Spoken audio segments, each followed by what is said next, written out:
Hello there, world of tankers, and welcome to the channel. I'm your host, Droodles Blitz, and dare I say it, but I think Wargaming's on their redemption arc, and I am actually liking the future of World of Tanks Blitz Reforged and the decisions that they are making. If you've been late to the party, Wargaming has already announced that they are removing commanders from the game.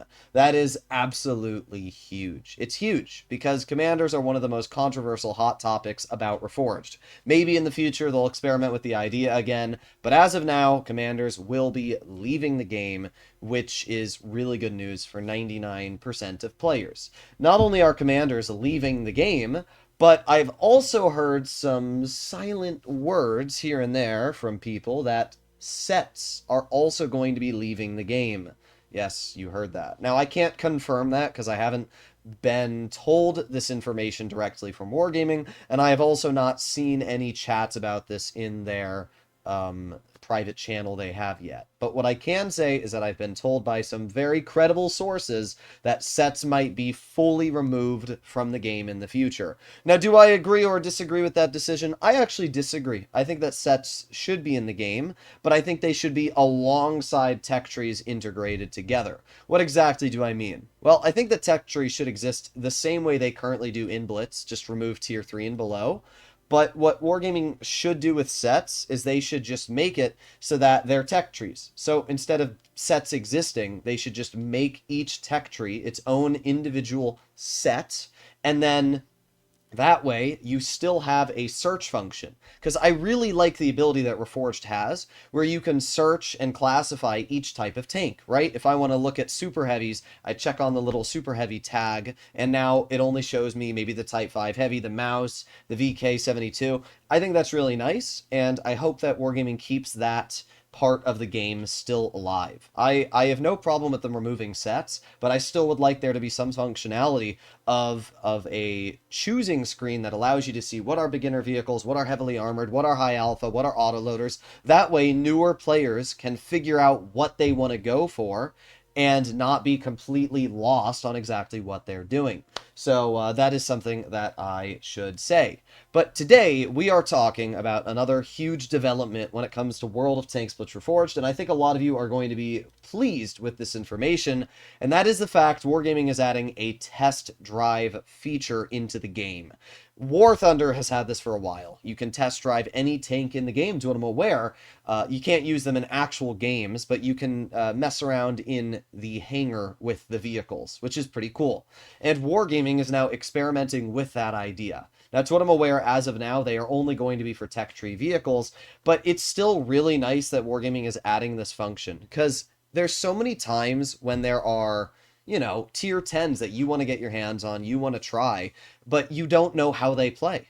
And with this functionality in the game, it actually makes life a lot easier. So let me read exactly how the test drive feature works. It's pretty simple. So you get test drive tickets every week or in the battle pass. And we can see here, earn your drives. Test drive to use special tokens you can collect through regular in-game activities with opportunities to earn some every week. Tokens can be saved up, but storage is limited, so don't let them gather dust. So maybe you can store 10 of them in total. But yes, you get test drive tokens. Then, with those tokens, you can play 3 battles with a fully upgraded tank within 24 hours. Now, personally, Wargaming, if you're watching today's video, I would make it 10 games. I think that you should be able to use 10 games on whatever tank you use the token on, but then you can't test drive that tank for another week, let's say. I think that's a fair way to do it because 3 games just isn't enough of battles to get an idea if you want to grind it or not. And again, if you're making this a tech tree experience, then I think it's fine to make tech trees because you still have to grind down the line anyway. And just make it so you don't earn credits or XP. So simply, you're just test driving the vehicle. You don't get any rewards for doing it. You just test drive it. That way, there's no downside for doing this. There's no punishment for playing, X amount of games in it.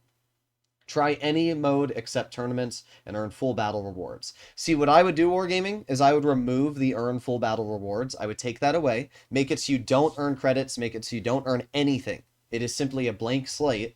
but you can play like 10 games. That way, there's no reward and there's no punishment. You just simply get to try out the vehicle and figure out if you want to grind the vehicle or not. I think personally, that's the best way to do this. But this is great. This is absolutely fantastic because there are so many lines in tier 10 that nobody goes for because they simply don't know enough about the vehicle, right? I think the Marat is a great example. I actually really like the Marat. It's a really fun tier 10. It's got really fun values going for it, and yet nobody grinds it because nobody knows about the line. And it would be really cool if that test drive functionality allows you to mess around with it.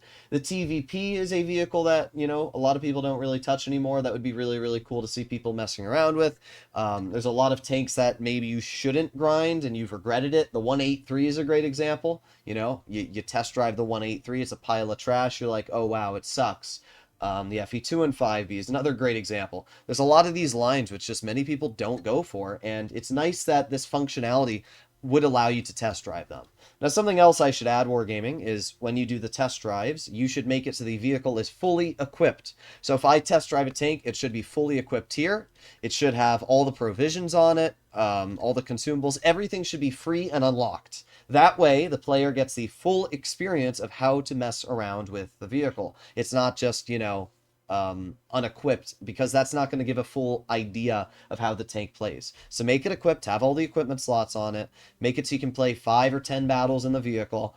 I think that would be a really, really good system. I think that you should get maybe 3 tokens in total that you're able to have.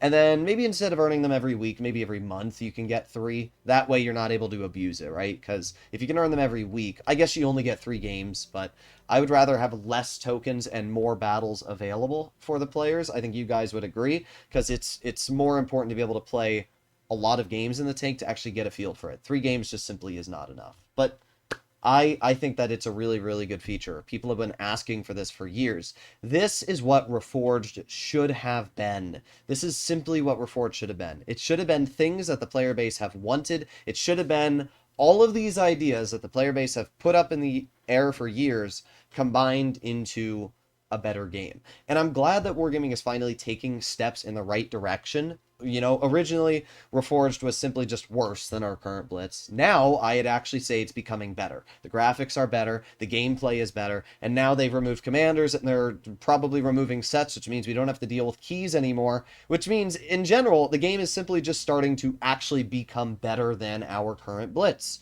So now all Wargaming has to do is listen to the advice that the player base is giving, add a couple things that we want, and call it a day. And that's really as simple as it is. So I'm actually really happy for this. I think a lot of you are going to be happy with this news. Let me know in the comments down below what you think. But yeah, I know Wargaming doesn't love when I share information outside of their little secret server, but I think that this is actually good information. So I can't say that they're going to be too mad about this. Either way, hopefully you enjoyed today's video, and I will see you all in the next one. Bye-bye.